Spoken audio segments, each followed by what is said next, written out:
ஒரு டீ கடைக்காரன் டெய்லி காலையில் 5 மணிக்கு அந்த கடையை திறப்பான். அவன் திறக்கும்போது ஒரு சாமியார் அந்த பக்கம் கடந்து போவார், ஒரு துறவி. உடனே இவன் என்ன பண்ணுவான், ஒரு டீ போட்டு அவர் கொடுப்பான். காசுலாம் வாங்க மாட்டான், சென்டிமெண்ட்டாக ஒரு சாமியாருக்கு ஒரு டீ போட்டு அவர் வாங்கி குடிச்சிட்டு போயிடுவார். இவ்வளோதான். இவனும் எதுவும் பேச மாட்டான், சாமியாரும் எதுவும் பேச மாட்டார். 5 வருஷமாக நடக்குது. சென்டிமெண்ட். ஃபஸ்ட்டு டீ சாமியாருக்கு. இவன் கரெக்டாக இவன் கடையை திறந்து டீ போடும்போது அவர் கிராஸ் பண்ணுவார், டீயை கொடுப்பான், குடிச்சிட்டு போயிடுவார். அதே மாதிரி ஒரு நாள் கடையை திறந்தா அவர் வந்தார். அப்படி டீ போட்டு கொடுக்கலான்றதுல ஒரு ரவுடி வந்துட்டான். ஏய், அந்த ஊர் ரவுடி, எனக்கு ஒரு டீ போடுன்னா. முதல் டீ சாமியாருக்கு, அப்புறம் போடுறேன். ஏய், நான் அவசரமாக போனேன், எனக்கு முதல் டீ போடு. 5 வருஷமாக கொடுத்துனுக்குறோம், அவருக்கு முதல் டீ அப்புறம் தான் உனக்கு. நான் அவசரமாக போனேன், எனக்கு டீ போடு. பா கொஞ்சம் சொல்லுப்பா, இது அவருக்கு கொடுத்துட்டு அடுத்ததுக்கு அப்புறம் வெயிட் பண்ணுப்பா, 2வது டீ உனக்கு.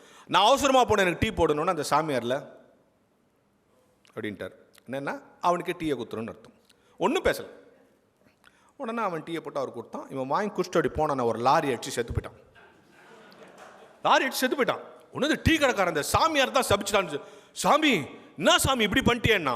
அந்த சாமியார் சொன்னான், நான் ஒன்றும் சொல்லியே, வந்தலேருந்து அவன் தான் சீக்கிரம் போகணும்னா சீக்கிரம் போயிட்டான்.